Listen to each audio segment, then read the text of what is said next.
warahmatullahi wabarakatuh. Nama saya Najmi Uminda sebagai pemateri pertama akan memaparkan mengenai definisi bimbingan dan konseling perkembangan. Bimbingan dan konseling sendiri terjemahan dari istilah guidance dan konseling. Secara istilah, guidance berasal dari kata guide yang berarti mengarahkan, memandu, mengelola, dan menyetir. Menurut Robert T. Myrick, istilah guidance merupakan proses bantuan yang difokuskan kepada perkembangan yang bersifat umum terkait dengan kebutuhan, minat, sikap, dan tingkah laku peserta didik. Sementara istilah konseling merupakan interaksi atau hubungan yang bersifat personal antara peserta didik dengan konselor yang terlatih secara profesional.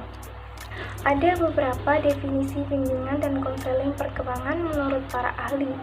Di antaranya menurut Myrick, berdasarkan ASCA atau American School Counselor Association, definisi bimbingan dan konseling perkembangan yaitu keseluruhan layanan bimbingan yang meliputi berbagai intervensi yang terencana dalam bidang pendidikan dan program layanan kemanusiaan lainnya yang menyangkut semua lingkup kehidupan manusia untuk menstimulasi dan memfasilitasi perkembangan individu dalam semua area perkembangannya, seperti personal, sosial, emosi, karir, moral etika, kognitif, dan estetika, dan memantapkan kesatupaduan area perkembangan dalam gaya hidupnya.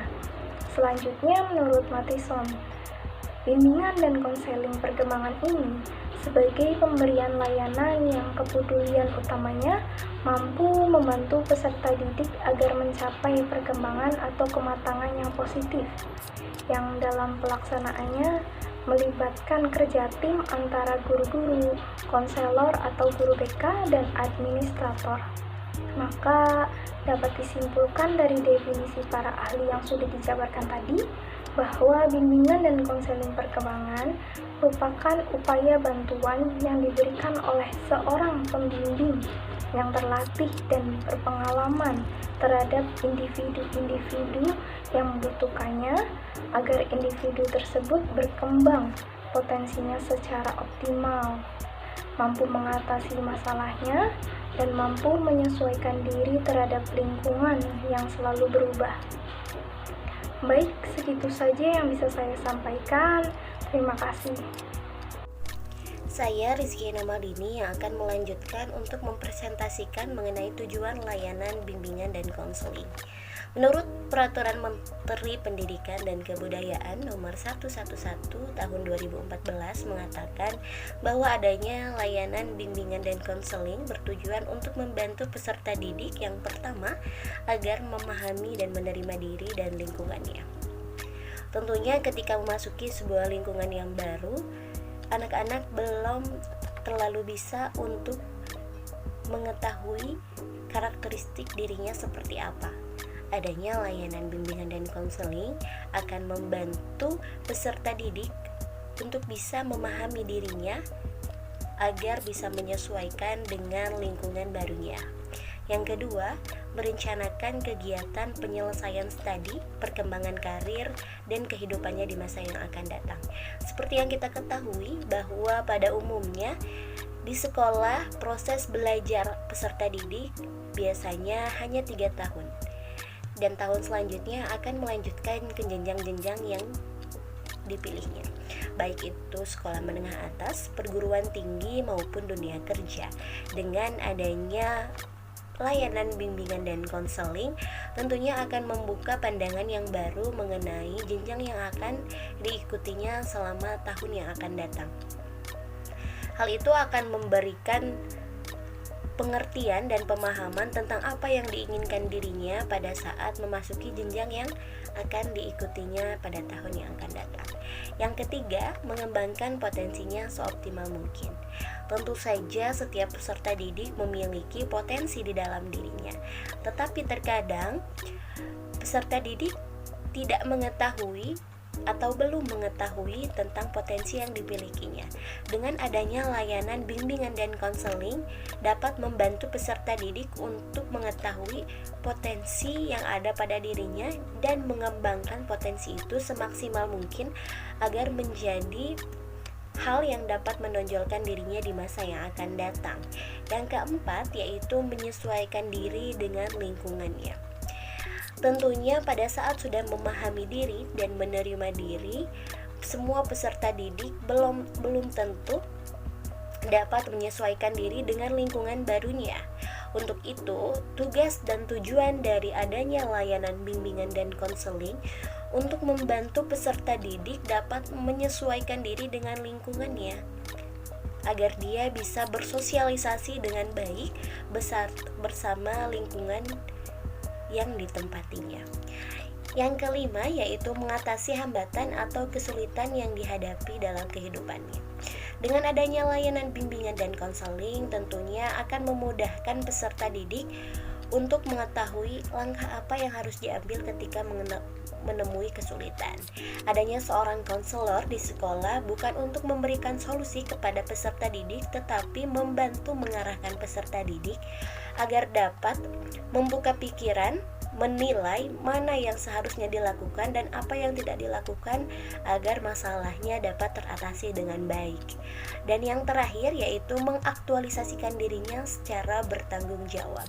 Tentunya ketika semua tujuan telah terrealisasikan, hal yang paling harus direalisasikan adalah bertanggung jawab kepada dirinya sendiri. Dan untuk itu, dengan adanya layanan bimbingan dan konseling akan membantu peserta didik untuk dapat lebih bertanggung jawab kepada apa yang menjadi pilihannya di masa yang akan datang, yang dilakukannya pada saat ini, dan akan menjadi pembelajarannya pada saat untuk melakukan hal-hal yang akan dilakukan selanjutnya. Baik, saya Ica Fariha akan memaparkan mengenai apa saja karakteristik dalam bimbingan dan konseling perkembangan. Nah, bimbingan dan konseling perkembangan ini memiliki karakteristik yang berbeda dengan bimbingan konvensional. Adapun perbedaan dari karakteristik tersebut akan disampaikan oleh pemateri berikutnya. Di sini saya hanya fokus pada penyampaian bagaimana karakteristik dari bimbingan dan konseling perkembangan itu sendiri.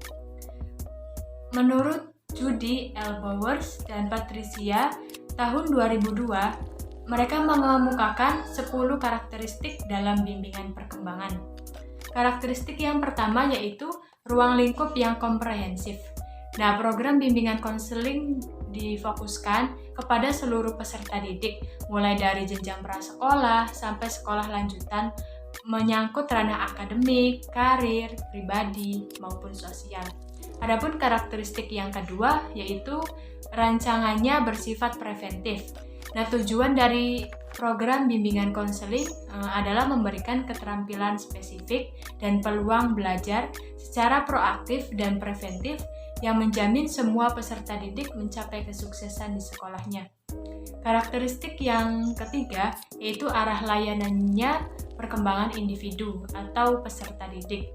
Nah, di sini konselor merancang program bimbingan konseling yang dapat memenuhi kebutuhan peserta didik terkait dengan berbagai aspek dan tahap perkembangannya. Terkait dengan hal itu, ASCA menyusun standar, yaitu pernyataan umum yang menggambarkan mengenai apa yang seharusnya diketahui dan dilakukan oleh seorang peserta didik. Nah, standar tersebut meliputi standar akademik, karir, dan pribadi maupun sosial. Karakteristik selanjutnya yang keempat yaitu terintegrasi dalam program pendidikan. Secara keseluruhan, program bimbingan konseling itu dalam mendukung misi akademik sekolah melalui perkembangan ataupun peningkatan mutu proses belajar peserta didik. Nah, dalam hal itu, konselor menjadi katalisator perubahan atau bisa disebut dengan reformasi pendidikan. Di samping itu juga, seorang konselor juga dituntut untuk melakukan koordinasi penyelenggaraan program bimbingan konseling di sekolah sehingga layanan bimbingan konseling tersebut dapat memenuhi kebutuhan perkembangan para peserta didik. Selanjutnya, karakteristik memiliki delivery system atau sistem peluncuran layanan. Nah, sistem peluncuran ini menggambarkan berbagai aktivitas konselor dalam menerapkan program bimbingannya. Ada 4 komponen dalam sistem peluncuran ini, yaitu yang pertama kurikulum bimbingan, yang kedua perencanaan individual, yang ketiga layanan responsif, dan yang terakhir atau yang keempat yaitu dukungan sistem. Lanjut ke karakteristik berikutnya, yaitu diimplementasikan oleh konselor profesional. Program bimbingan konseling di sekolah itu ditangani oleh konselor yang memang sudah mendapat pendidikan atau pelatihan secara profesional. Selanjutnya yaitu pelaksanaannya bersifat kolaboratif. Seorang konselor dalam melaksanakan tugasnya dapat menjalin kerjasama atau kolaborasi dengan berbagai pihak terkait yang tentunya berkaitan dengan pemberian layanan kepada peserta didik. Kolaborasi tersebut bisa dilakukan dengan kepala sekolah, guru-guru, orang tua, peserta didik, atau para ahli dalam bidang tertentu. Karakteristik yang ke-8 yaitu ada monitoring kemajuan peserta didik. Nah, monitoring di sini merupakan suatu proses menganalisis data peserta didik sebagai upaya untuk melihat kemajuannya dalam belajar. Berkaitan dengan hal tersebut, seorang konselor diharapkan dapat memonitor kemajuan akademik dan prestasi belajar peserta didik. Dan diharapkan juga dapat membantu perencanaan pendidikan dan karir peserta didik, serta menghilangkan segala hambatan yang dialami oleh peserta didik dalam belajar. Karakteristik yang ke-9 adalah layanan berdasarkan data.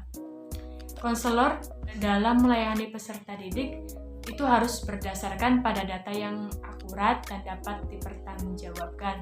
Tidak bisa sembarang data. Nah, melalui data tersebut, nantinya konselor dapat memahami karakteristik peserta didik atau kondisi peserta didik bagaimana, sehingga dapat memberikan pelayanan selanjutnya dengan tepat. Adapun karakteristik yang terakhir, yaitu selalu melakukan peningkatan mutu. Dalam hal ini, seorang konselor harus memberikan perbaikan dan meningkatkan mutu program bimbingan konseling di sekolah dengan berdasarkan pada proses evaluasi serta umpan balik yang berkaitan dengan kinerjanya serta proses dan hasil layanannya. Sekian yang dapat saya sampaikan. Terima kasih.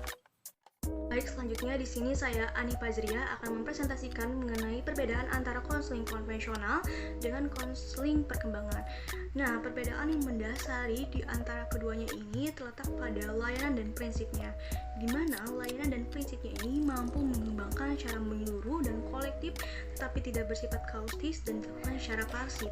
Namun, layanan yang digunakan di sini adalah layanan proaktif. Nah, layanan proaktif di sini adalah adanya kecenderungan memandang bahwa manusia ini bersifat unik yakni bahwa manusia mampu tumbuh dan berkembang untuk mencapai perkembangan yang optimal dan sehat tentunya. Sehingga dapat dipahami bahwa bimbingan dan konseling perkembangan merupakan suatu proses pemberian bantuan yang diberikan kepada siswa atau suatu konseling atau kepada semua siswa, yakni menggunakan layanan yang responsif dan proaktif dengan tujuan agar mampu mencapai tahap perkembangan yang optimal dan sehat tentunya. Sehingga tidak salah nih dapat dikatakan bahwa sebenarnya bimbingan konseling perkembangan ini merupakan hasil pengubahan dari konseling sebelumnya atau dari konseling konvensional atau konseling tradisional. Jadi terdapat tentunya berbagai macam jenis-jenis perbedaan di antara keduanya. Nah, kali ini saya akan memaparkan mengenai berbagai macam perbedaannya. Pertama adalah dalam konseling konvensional bersifat reaktif. Reaktif di sini dapat dipahami bahwa konseling konvensional ini akan hadir dipandang sebagai solusi dan dipandang sebagai suatu hal yang penting ketika memang sudah terjadi suatu permasalahan dalam lingkungan sekolah tersebut. Maka konseling ini dipandang sebagai suatu hal yang penting diberikan kepada siswa yang mengalami permasalahan tersebut. Sehingga tidak salah, reaktif ini kan merupakan hasil ya. Jika dikategorikan merupakan hasil dari suatu proses pembelajaran yang salah, kemudian terbentuknya berbagai macam jenis pelanggaran, maka konseling hadir. Kemudian pendekatan yang digunakan pun adalah pendekatan krisis, tidak lagi adanya pendekatan preventif tetapi pendekatan krisis. Ini tadi pendekatan krisis adalah dapat dipahami bahwa konseling konvensional akan diberikan memang ketika sudah terjadi permasalahan, bukan lagi memandang sebagai hal yang penting sebagai upaya pencegahan, tetapi kecenderungan penting diberikan ketika memang sudah terjadi permasalahan karena itu merupakan sebagai suatu penanganan atau solusi. Kemudian, layanan dalam konseling konvensional ini pemberiannya adalah menggunakan layanan konseling individual, bukan lagi bimbingan dan konseling, tapi layanan konseling individual. Karena apa? Karena dalam konseling konvensional memandang bahwa konseling konvensional ini konseling akan diberikan kepada mereka yang bermasalah, jadi bukan ditujukan kepada seluruh lapisan warga, siswa, sekolah, tetapi hanya kepada mereka-mereka yang memang membutuhkan penanganan khusus, seperti mereka-mereka yang mengalami pelanggaran atau mengalami berbagai macam kasus permasalahan gitu ya. Nah, dapat dipahami juga bahwa konselor di sini hanya bertugas sendirian. Jadi konselor dipandang sebagai suatu alat hukum dalam proses penegakan, penanganan, atau proses pemberian solusi kepada mereka yang bermasalah dilakukan oleh konselor saja, tidak melibatkan pihak warga sekolah manapun. Kemudian, sistemnya pun dapat jelas dikatakan tidak begitu terencana dan tidak begitu terstruktur. Karena apa? Karena dalam konseling konvensional, maksudnya dalam konseling konvensional di sini dipahami bahwa konseling ini hanya diperlukan kepada mereka yang mengalami bermasalah, otomatis program-program ini juga cenderung kepada mereka yang bermasalah, sehingga diasumsikan bahwa konseling diberikan kepada mereka yang bermasalah, sedangkan kepada mereka yang tidak bermasalah tidak perlu diberikan konseling, tidak perlu diberikan pemahaman mengenai dasar konseling itu seperti apa, sehingga asumsi sering muncul bahwa konseling hanya dikategorikan pemberiannya kepada mereka yang mengalami kasus permasalahan. Nah, layanan digunakan pun cenderung layanan informasi, jadi pendekatannya layanan informasi lagi, bukan layanan-layanan yang lainnya, hanya informasi. Informasi di sini berisikan tentang layanan berisikan mengenai informasi-informasi seputar bimbingan konseling itu seperti apa, isi-isinya itu seperti apa. Tidak lagi mengenai wacana program ke depan, tetapi mengenai hanya informasi saja, sehingga seringkali memang seperti itu terjadi asumsi bahwa ya sudah konseling diberikan kepada mereka yang bermasalah gitu kan. Kemudian jika dibandingkan dengan konseling perkembangan, karena sebelum kita dapat memahami bahwa konseling perkembangan ini merupakan hasil pemahaman tadinya pengubahan dari konseling sebelumnya atau konseling konvensional, maka terjadi nih perubahan-perubahannya. Misalnya saja programnya lebih terencana dan program, karena memang apa? Karena memang konseling dalam perkembangan ini memandang program konseling ini diberikan kepada mereka semua siswa, bukan lagi kepada mereka yang bermasalah, tetapi kepada seluruh siswa. Dan digunakan juga bimbingan konseling, bukan lagi layanan konseling individu, tapi penggunaannya lebih kepada cenderungan pemberian bimbingan dan konseling. Pendekatannya pun menggunakan pendekatan preventif dan pendekatan krisis, bukan lagi tentang pendekatan krisis, tetapi di sini sudah memasuki tahap pendekatan preventif. Sehingga artinya apa? Artinya dapat dipahami bahwa bimbingan konseling dapat diberikan sebagai suatu bentuk upaya pencegahan dan upaya penanganan setelah masalah tersebut terjadi. Dan pendekatannya jelas, pendekatannya menggunakan pendekatan krisis, otomatis program-programnya sangat jelas, terencana, terprogram, dan kemudian juga pendekatannya ini, layanannya ini menggunakan layanan memang fokus kepada program. Kalau sebelumnya menggunakan layanan informasi nih, dalam konseling perkembangan cenderung menggunakan pemahaman bahwa berisikan program-program sehingga sangat jelas terencana. Sehingga dalam konseling di sini bagaimana agar sistem konselingnya ini terencana, otomatis yang dilibatkan ini bukan hanya tentang konselor saja yang ikut andil sebagai alat hukum, tetapi mereka semua pihak warga sekolah seperti kepala sekolah, kemudian juga wali kelas, guru, TU, kemudian juga para ahli, tentunya para ahli yang memang ikut andil, yang memang dipandang perlu dalam memberikan kontribusinya dalam bimbingan konseling gitu. Nah, itu adalah perbedaan mengenai konseling konvensional dengan konseling perkembangan. Demikian presentasi dari saya, kurang lebihnya mohon maaf. Saya Anifasia, undur diri, terima kasih. Wassalamualaikum warahmatullahi wabarakatuh. Baik, dapat disimpulkan bahwa bimbingan konseling berasal dari kata bimbingan, guidance, dan konseling.